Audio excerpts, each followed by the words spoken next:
श्री कृष्णा। हम कृष्ण भगवान जी को हमारी क्लास समर्पित करते हैं।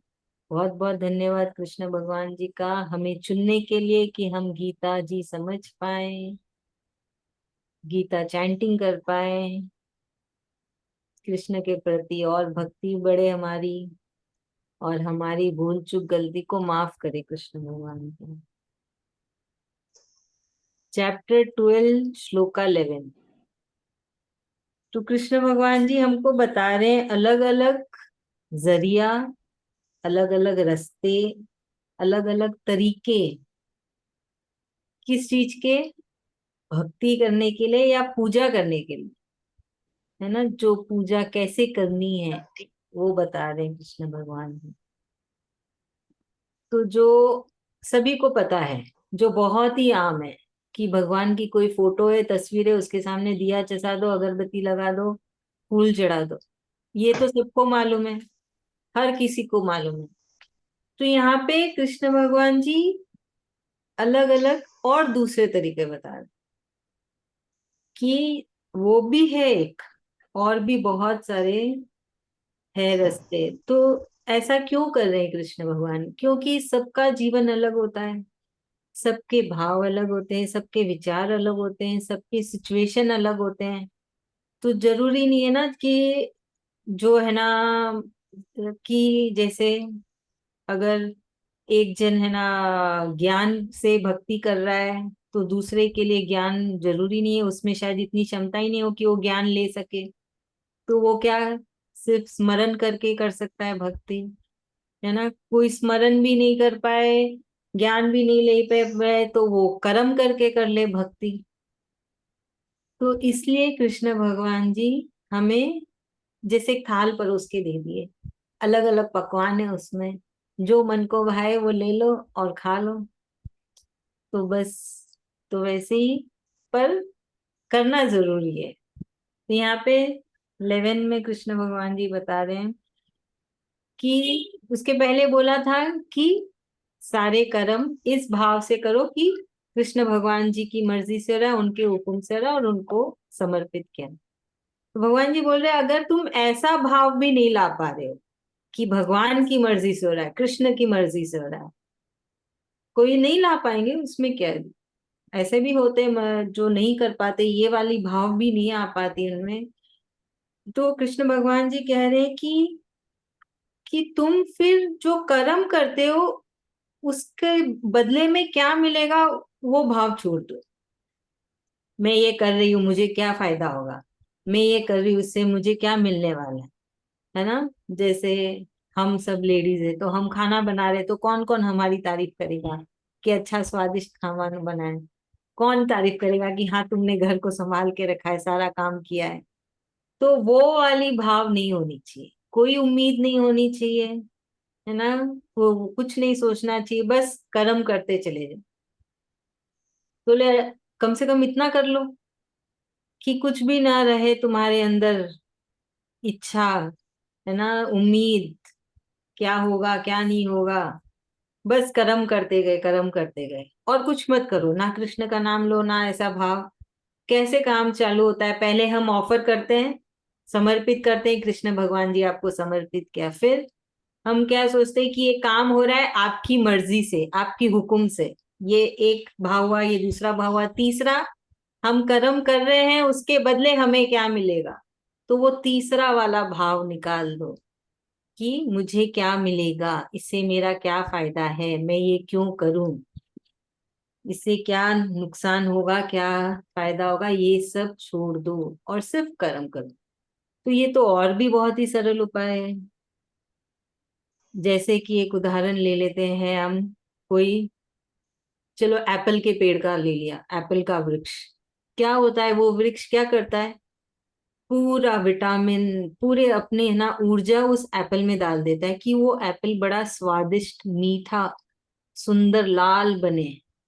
जब वो तैयार हो जाता है, फिर क्या होता है? वो एप्पल उस पेड़ से गिर जाता है। तो उस पेड़ ने उस एप्पल को स्वादिष्ट बनाने के लिए अपना सब कुछ दे दिया, पर ये चाह नहीं रखी कि वो एप्पल मेरे पेड़ में ही लगा रहे, वो तो उसने दे दिया। वैसे ही हमको करना चाहिए, हमको अपनी पूरी क्षमता, पूरा सब कुछ अपना लगा देना चाहिए कि हम ये कर्म अच्छे से करें, फिर उसके बाद क्या होगा उसकी उम्मीद नहीं रख। वैसे रहना है तो हमको वो सारे भाव निकाल देने हैं।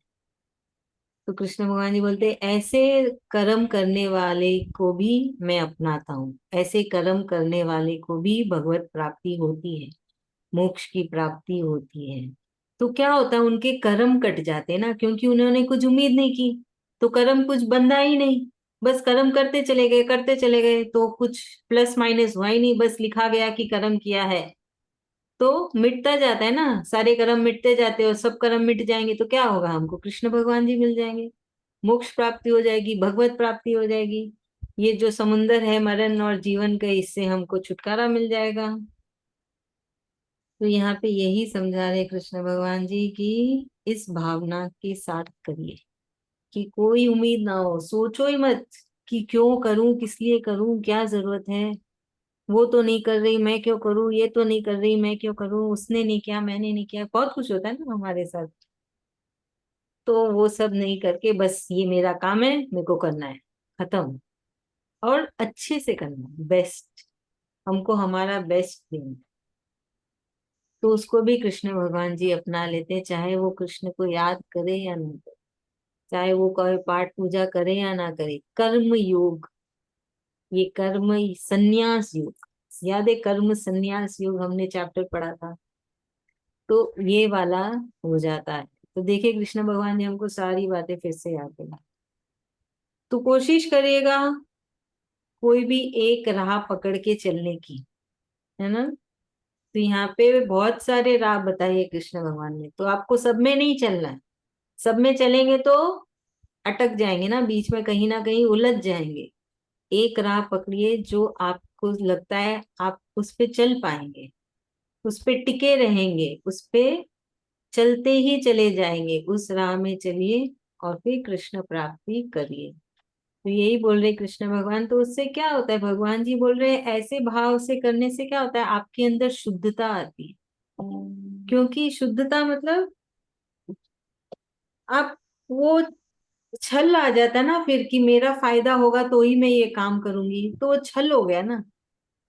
पर आपने सोचा कि ये मेरा काम है, मुझे करना है, बेस्ट देना है अपना, तो बस, तो बोलते उसमें शुद्धता रहती है, उस काम में कोई मिलावट नहीं, कुछ नहीं। तो फिर इसलिए कृष्ण भगवान जी ऐसे मनुष्य को भी अपने पास ले लेते हैं, क्योंकि उनमें सेल्फ कंट्रोल रहता है ना।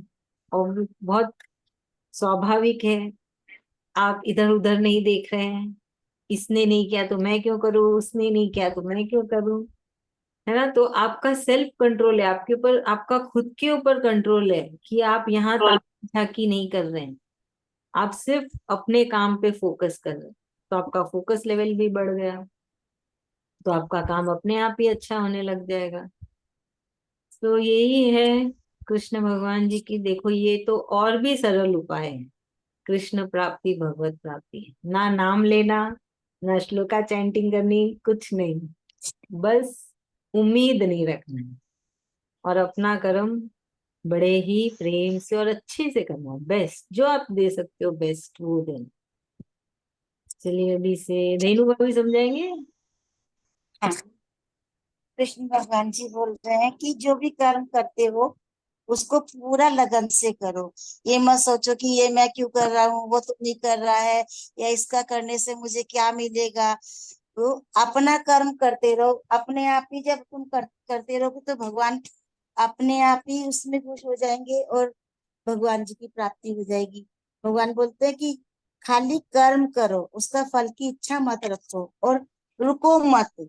जो भी कर्म करे लगन से करो, मन से करो, भगवान की इच्छा से करो, तो भगवान अपने आप ही खुश हो जाएंगे, फिर भगवान जी की प्राप्ति हो जाए। धन्यवाद भाभी, बहुत अच्छे, धन्यवाद। अभी श्लोका 12 में कृष्ण भगवान जी कह रहे हैं कि अभ्यास से उत्तम है ज्ञान, है ना। उन्होंने हमें क्या क्या समझाया अभी देखिए। अभ्यास, बोले अभ्यास से उत्तम है ज्ञान लेना, भी कह रहे ज्ञान से भी उत्तम है ध्यान करना, और ध्यान से भी उत्तम है त्याग करना। किसका त्याग करना? आपको अगर मीठा पसंद है उसका त्याग नहीं करना है, अगर आपको नमकीन पसंद है उसका त्याग नहीं करना है। त्याग किस चीज का करना है? उम्मीदों का, चिंताओं का, भय का, वो सब चीज का त्याग करना है ना। तो जब आप, तो यहाँ पे भगवान ने लेवल बताए। तो सबसे नीचे आया अभ्यास, उसके ऊपर था ज्ञान, उसके ऊपर है ध्यान, और ध्यान से भी ऊपर है त्याग। तो त्याग क्या है? अपनी तुलना किसी और से करने की त्याग। किसी से किसी की तुलना नहीं करनी, है ना। हम बोल देते ना ये अच्छा है वो बुरा है, हमें किसी को भी जज नहीं करना है कि वो सही काम कर रहा है वो गलत काम कर रहा है, वो अच्छा कर रहा है, नहीं। हम कौन होते हैं जज करने वाले? कृष्ण भगवान जी जज करेंगे ना। किसी के इधर उधर ताका झांकी नहीं करनी कि यहाँ पे ये हो रहा है वो हो रहा है, उसने ये लाया उसने वो लाया मैं भी लाऊं, वो सब नहीं। ये है त्याग। तो अगर आप लोग को मन है ना कुछ त्याग करने का, तो इन सब का त्याग करिए। इधर की बात उधर करना, उसकी चुगली करना, उसका बात बोलना, ये सब का त्याग करिए। तो ये त्याग बोल रहे कृष्ण भगवान जी सबसे उत्तम है। उसको देख के खुद को भी करना है, मतलब कोई और कुछ कर रहा है मुझे भी यही करना है। आप कैसे सोच सकते हो ऐसे? उसकी क्षमता अलग है, आपकी क्षमता अलग है। अपनी अपनी क्षमता से कार्य करिए, तो क्या होगा? मन की शांति मिलेगी, दिमाग शांत रहेगा। जब हम दूसरों को देख के जीने लगते हैं ना, खुद भी परेशान होते हैं, बाकी सबको भी परेशान करते हैं कि वो ये कर रही है मैं भी ये करूं, वो कर रही है मैं भी ये करूं। क्यों? अपने जीवन में रहो ना, कि ये करना मेरे से ये होता है मैं ये करूंगी, सिंपल। तो ये त्याग की बातें कर रहे हैं कृष्ण भगवान जी। तो ऐसा नहीं कि अभ्यास नहीं करना है, अभ्यास करना है। जब आपका अभ्यास का लेवल हो जाए तो आप ज्ञान में जाइए। जब आपको ज्ञान मिल गया, आपने उसको अपना लिया, फिर ध्यान करिए। जब आपने ध्यान में भी अव्वल नंबर ले आए, ध्यान में भी उत्तम हो गए, तो फिर आप त्याग करिए। ये अलग अलग सीढ़ी है जिसको हमको एक एक करके चढ़नी है ना। तो ये होती है, अपने आप होती है जब हम कृष्ण के बताए राह में चलते हैं, उनको याद करते हैं।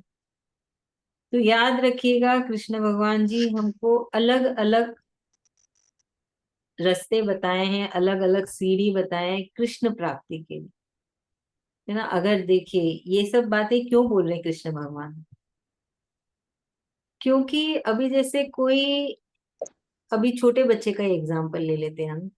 एक छोटा बच्चा जब नया नया स्कूल जाता है तो उसको क्या सिखाया जाता है? ABCD, है ना।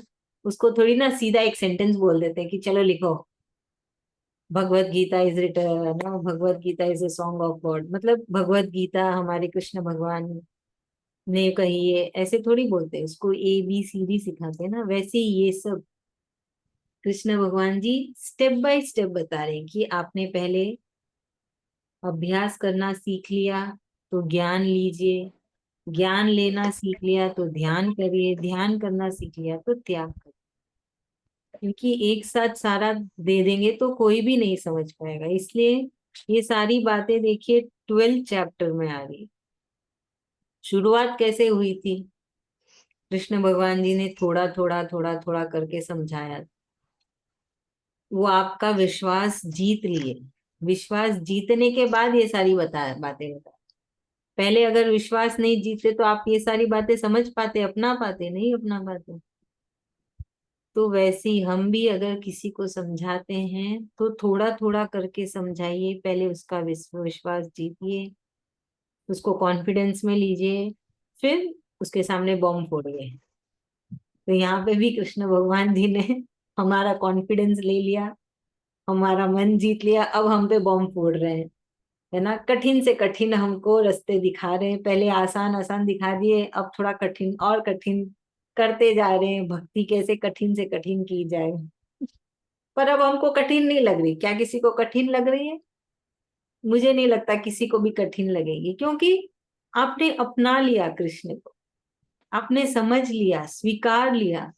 इसके लिए आप कुछ कठिन नहीं लग रहा, आप लग रहा है ठीक है कृष्ण भगवान ने कहा है मैं कोशिश करूँ, ठीक है कृष्ण भगवान चाहते हैं हम करके दे करेंगे, कोई करते रहेंगे, है ना। समझ रहे हैं, एक अच्छा गुरु बनना, एक अच्छा टीचर बनना, कैसे किसी को समझाना, यूं जीवन में चलता ही रहता है ना, कभी कोई कुछ करता है, कभी कोई कुछ करता है, उसको समझाओ, इसको समझाओ, ये चीजों को सुधारो।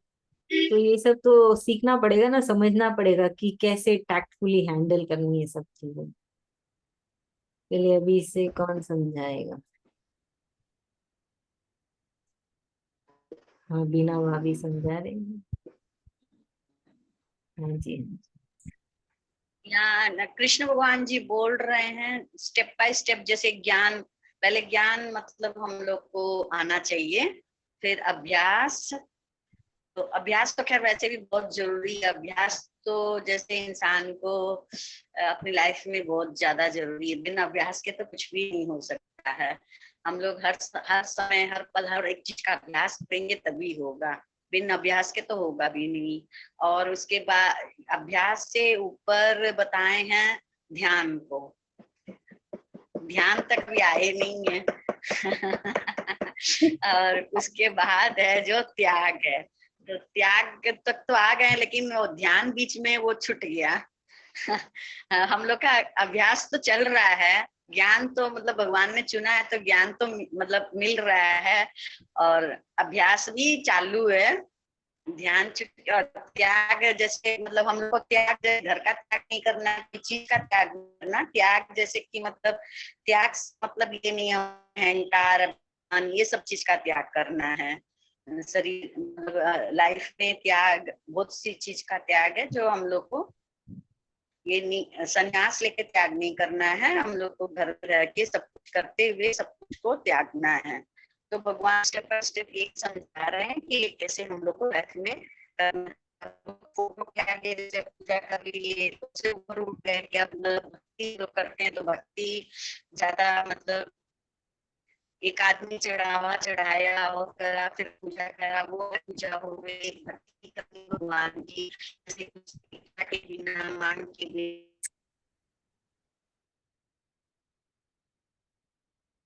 अरे बीना भाभी तो डिस्कनेक्ट ही हो गई। चलिए बढ़िया है। अभी श्लोका 13 और 14, तो 13 और 14 इंपॉर्टेंट श्लोका है। इसका टॉपिक है जब है ना कोई हमें कुछ चोट पहुंचाता है, मतलब अभी कोई मारेगा तो नहीं, बातों से ही कोई चोट पहुंचाएगा, तो उसको माफ करना बहुत बड़ा होता है ना, बहुत बड़ा जिगरा चाहिए कि माफ कर दें, अनसुना कर दें, जाने दें। तो वो भाव लाने के लिए ये श्लोका की चैंटिंग ला कर सकते हैं, मतलब वो करना, वो आना कि अंदर से कि ठीक है हम वापस से उसका बदला नहीं लेंगे, जो हुआ सो कृष्ण की मर्जी। तो वैसा कभी सिचुएशन कुछ हो तो ये श्लोका की चैंटिंग कर सकते हैं 13 और 14। या कभी मतलब कोई मुश्किल वाली सिचुएशन होती है ना कि अनबन हो रही है, तू मैं हो रही है, कोई लड़ाई झगड़े हो रहे हैं, कोई ऐसा है जो आपसे बेपनाह नफरत करता हो, बुरा आपका बुरा चाहता हो, तो उससे बचने के लिए भी आप ये वाली श्लोका की चैंटिंग कर सकते हैं 13 और 14। तो यहाँ पे क्या बोल रहे हैं कृष्ण भगवान जी, यहाँ पे बता रहे हैं कि उनके जो सबसे प्रिय भक्त है, उनके गुण क्या है, क्या स्वभाव है उन भक्तों का, क्या खासियत है उन भक्तों में, है ना, उनके विचार कैसे हैं। तो उनके सारे गुण बता रहे कृष्ण भगवान के, सबसे प्रिय भक्तों के गुण बता रहे कृष्ण भगवान जी 13 और 14 में। तो यहाँ पे क्या है उनके गुण, कृष्ण के सबसे प्रिय भक्तों के गुण क्या। तो पहला गुण है कि उनके अंदर किसी के भी प्रति कुछ कुछ भी नफरत नहीं होती है ना। सारे जीव, ऐसे नहीं कि मुझे कुत्ता पसंद है, मुझे बिल्ली पसंद है, आप किसी को भी पूछ लो तो कोई ना कोई तो बोल ही देगा, है ना। मुझे एक्टर एक्ट्रेस ही ले लो, मुझे ये एक्टर पसंद है, ये एक्ट्रेस नहीं पसंद है। तो वैसा वाला कुछ भी नहीं है, चाहे किसी ने आप उसको तकलीफ पहुंचाई हो, दुख पहुंचाया हो, नुकसान किया हो, पर के वो भक्त के अंदर किसी के भी प्रति कोई भी नफरत नहीं है, कुछ नहीं है, क्योंकि वो भक्त सब में कृष्ण भगवान को ही देखते हैं। फिर दूसरा गुण है कि वो है ना, हमेशा दूसरों की मदद करने पे ही रहते हैं। बहुत ही मन के बहुत ही सरल होते हैं, है ना, एकदम भाईचारा होता है उनके अंदर। दर्द होता है दूसरों के लिए, किसी को अनजानी हो कोई, उसको तकलीफ हो रही तो उनको दुखता है, उनके अंदर वो दर्द आता है। तो ये खासियत होती है कृष्ण के भक्तों में, कि दूसरों का दर्द, अनजान अनजान लोगों के लिए हम क्या करें, अब ठीक है उसकी लाइफ में अपन कुछ होता है, अपने को कोई फीलिंग होती है नहीं, एक आम इंसान को कोई फीलिंग नहीं होगी, पर एक कृष्ण भक्त जो कृष्ण के सबसे प्रिय है, उनको एक अनजान के लिए भी दर्द होएगा उसके दर्द को देख के, और वो उसको उसकी मदद करने के लिए कुछ भी करे। फिर तीसरा आता है पॉसेसिवनेस। मतलब एक होता है ना, बहुत ही आम है ये जो गुण है आम इंसानों में, कि ये मेरा है, मैं किसी को नहीं दूंगी, ये मेरा है ना। एक छोटे बच्चे को ले ले, छोटे बच्चों को बहुत प्रिय होते हैं उनके कोई कोई खिलौने, आजकल तो मोबाइल ही सबको प्रिय होता है। तो वो चीज नहीं होती है कृष्ण के भक्तों में, जो बहुत ही प्रिय होते हैं कृष्ण को। उनके अंदर वो होता ही नहीं कि ये मेरा है, मैं क्यों किसी को दूं, ये मेरा है, मैंने लिया है, उस वो वाली भाव नहीं होती उनके अंदर। और फिर आता है अहंकार। उनमें वो अहंकार ही नहीं है। बहुत लोग होते हैं ना, मैंने किया है, मेरे वजह से ये कार्य हुआ है, मैं नहीं होती तो ये कार्य होता ही नहीं, मैंने ही ये किया है, मेरे वजह से ही हुआ है। वो वाला भाव ही नहीं है, ना विचार है कृष्ण के सबसे प्रिय भक्तों में। फिर आता है कि उनके भक्त चाहे कुछ भी हो, जीवन में कितने भी उतार चढ़ाव हो, गर्मी हो सर्दी हो, उनका मन शांत है। ठीक है, जो हो रहा है कृष्ण की मर्जी से हो रहा है, वो संभालते, है ना, वो एकदम विचलित नहीं हो जाते हैं। कोई दुख आया तो विचलित हो गए, उदास हो गए, घर में क्लेश कर लिया, ऐसा सब कुछ नहीं। जीवन में आया एक सिचुएशन, एक परेशानी आई, मुश्किल भरी घड़ी आई, कृष्ण कृष्ण किया, खुद को संभाला, परिवार को संभाला, आसपास का सबको संभाला, और कृष्ण कृष्ण करते हुए उस पल को काट दिया। तो ऐसा होता है एक कृष्ण का भक्त। सबसे प्रिय भक्त है ये सारे कृष्ण भगवान जी के, जिनमें ये सारे गुण पाए जाते हैं। सुन रहे हैं ना सब कोई, ध्यान से सोचिएगा आप कितने प्रिय हैं कृष्ण भगवान। फिर आता है जिनमें क्षमा करने की भाव होती है।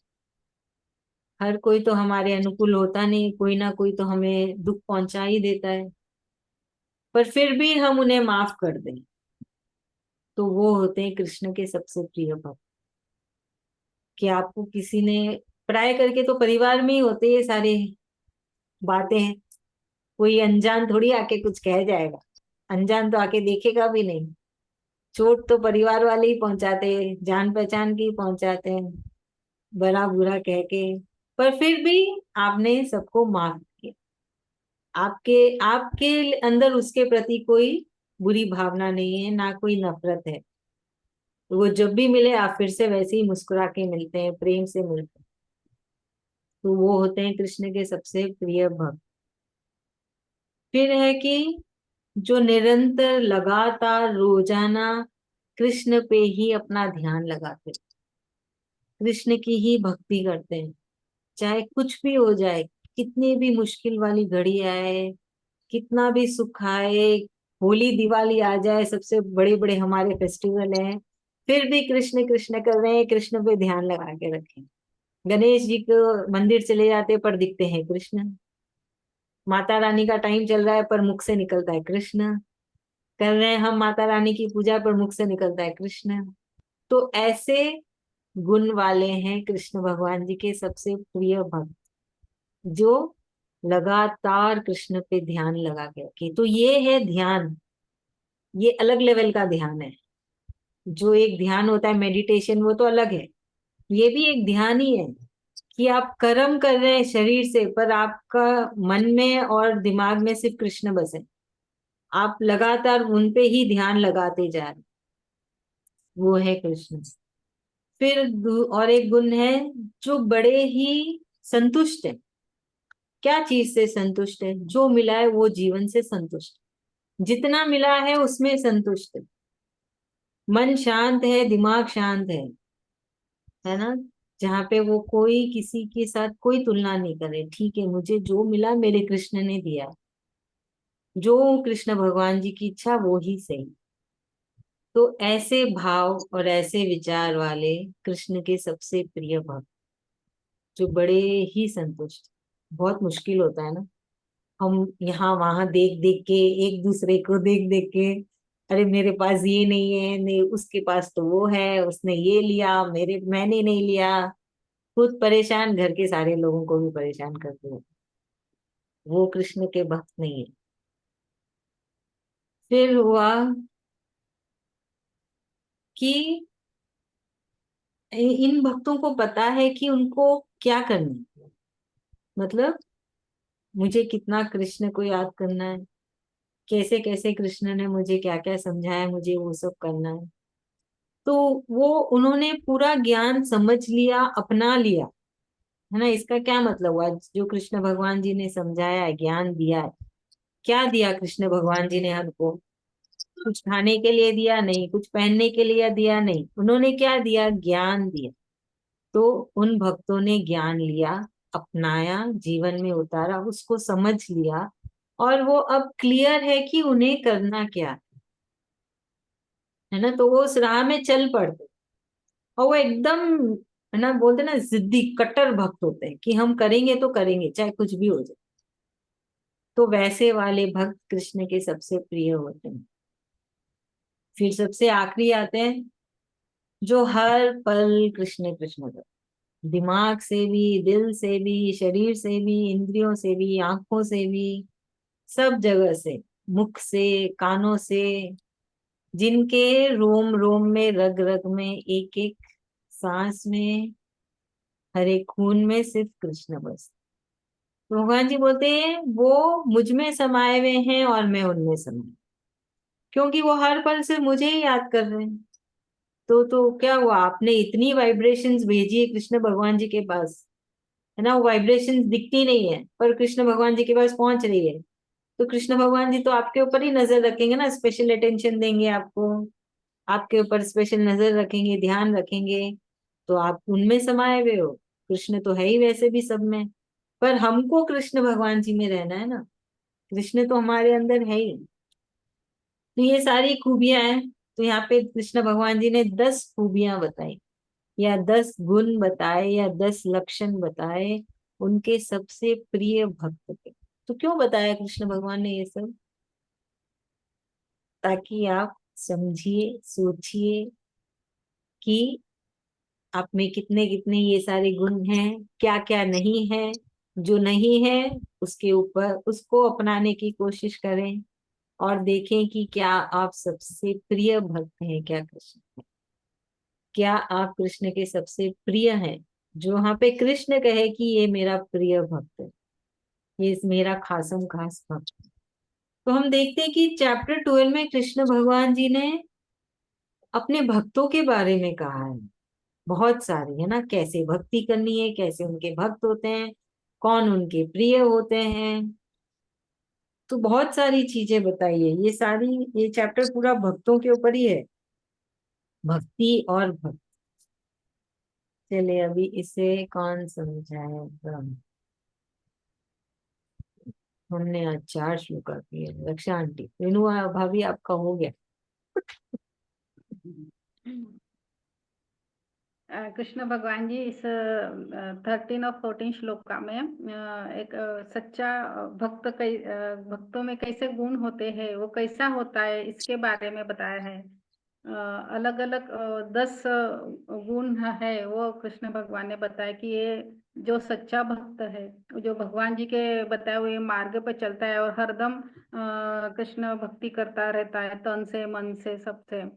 तो पहला गुण तो है कि वो सब सब जगह में, ऐसी जीव जंतु में, सब में वह कृष्ण भगवान को ही देखता है और किसी से नफरत नहीं रखता और एक समान सबको मानता है।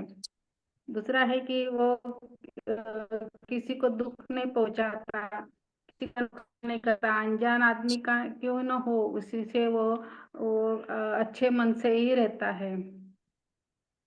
उसके बाद वो है, वो उसमें अहंकार नहीं रहता है, ये मेरा है, ये मैंने किया है, ये मेरी वजह से हुआ, ऐसा इस किसी प्रकार का वो मन में अहंकार नहीं रहता। वो सच्चा भक्त है। और उसमें भगवान जी का जो कृष्ण भक्त है, वो एक गुण उसमें और रहते हैं।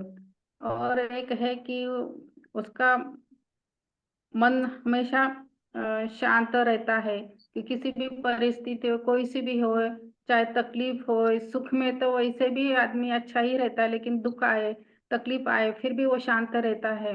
और उस तकलीफ में भी वो कृष्ण भगवान को भूलता नहीं है और उनकी भक्ति करता रहता है। और एक है कि वो क्षमा भाव रखता है मन में। किसी ने उसको दुख पहुंचाया हो, कि तकलीफ दी हो, फिर भी वो अपना उसके प्रति मन खराब नहीं करता और उसको वो क्षमा कर देता है कि चलो ठीक, कोई बात नहीं, उसने किया किया, लेकिन मैं उसका अच्छा ही सोचूंगा, और उसको क्षमा करता है। और एक है कि वो जो सच्चा भक्त रहता है कृष्ण भगवान का, वो निरंतर कृष्ण भगवान पे ही ध्यान लगा रहता है और वो हरदम कृष्ण भगवान की भक्ति करता रहता है। जैसे भी हो उसका, जैसा भी ऐसा नहीं है कि जैसे कर्म करते करते भी वो भगवान का नाम लेता है, भूलता नहीं है।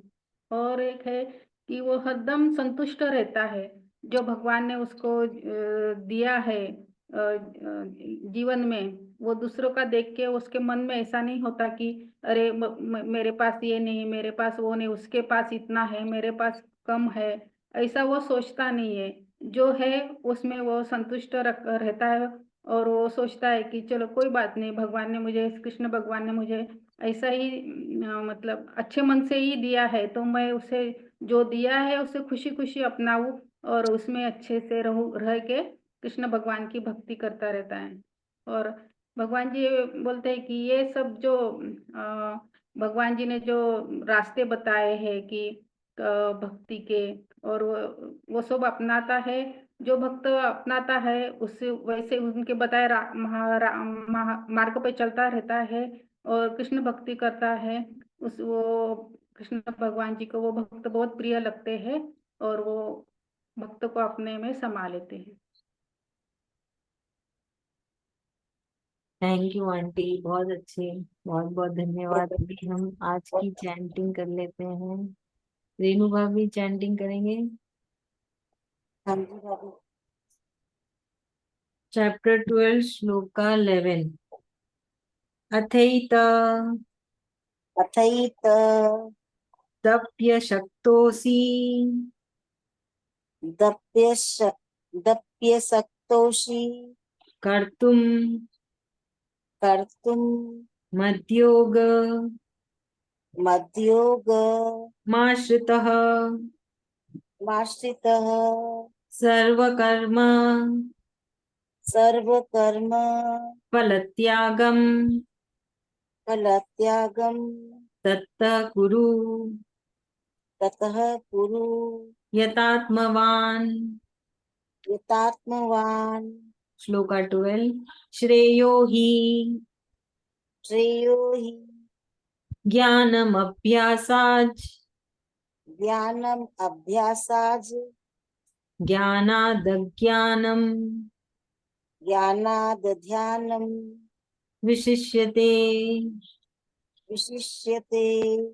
ध्यानात् कर्म ध्यानात् कर्म फलत्यागस् फलत्याग त्यागात् शान्ति त्यागात् शान्ति रनन्तरम्।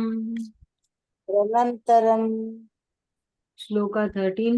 अद्वेष्टा अद्वेष्टा सर्वभूतानां सर्वभूतानां मैत्र करुणा मैत्र करुणा एव च एव च निर्ममो निर्ममो निरहंकारः निरंकारः समदुःख समदुःख सुखक्षमी। सुखक्षमी। श्लोक 14। संतुष्टः संतुष्टः सततं योगी सततं योगी यतात्मा यतात्मा दृढ़निश्चयः दृढनिश्चय मय्यर्पित मय्यर्पित मनोबुद्धिर् मनोबुद्धि यो मद्भक्त यो मद्भक्त समे प्रियः। मयि प्रियः। Thank you. बहुत बहुत धन्यवाद आप सबका। धन्यवाद कृष्ण भगवान जी का। कल हमारी क्लास नहीं होगी, हम परसों मिलेंगे शनिवार को, है ना। और अभी सब तो कोशिश जय श्री करिएगा कृष्ण दीदी। जय श्री कृष्णा की एकादशी में पूरी गीता पढ़े सबके साथ। 2 बजे चालू करेंगे, तो कोशिश करिए। फिर आगे तो जय श्री कृष्ण भगवान जी की इच्छा।